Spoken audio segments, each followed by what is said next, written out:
thought it might be really useful to talk about goal setting. What does the latest science tell us? Because in the corporate space, we're often taught about SMART goals, and they have to be specific and measurable and achievable, etc.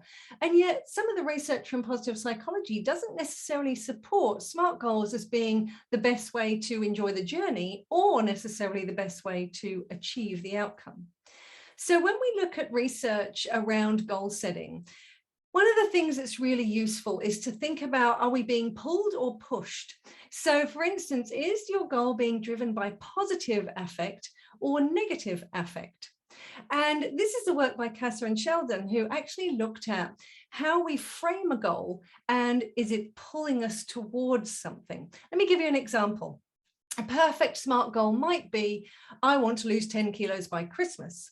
But if you think about that, that is driven by negative affect, and the brain doesn't like to lose things. So although it's a perfect SMART goal, if we look at Robert Biswas-Diener's goal framework, the content is negative.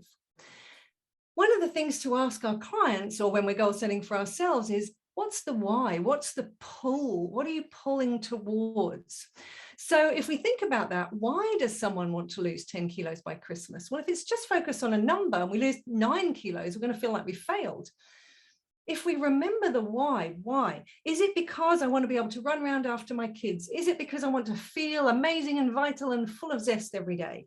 Is it because I want to be a good role model for my children and my friends and my family? Is it because I want to fit in a pair of jeans I haven't worn since I was 20? What's the why? Once you help your client identify the why, then we're tapping into what the research says around goal content, pulling towards the positive.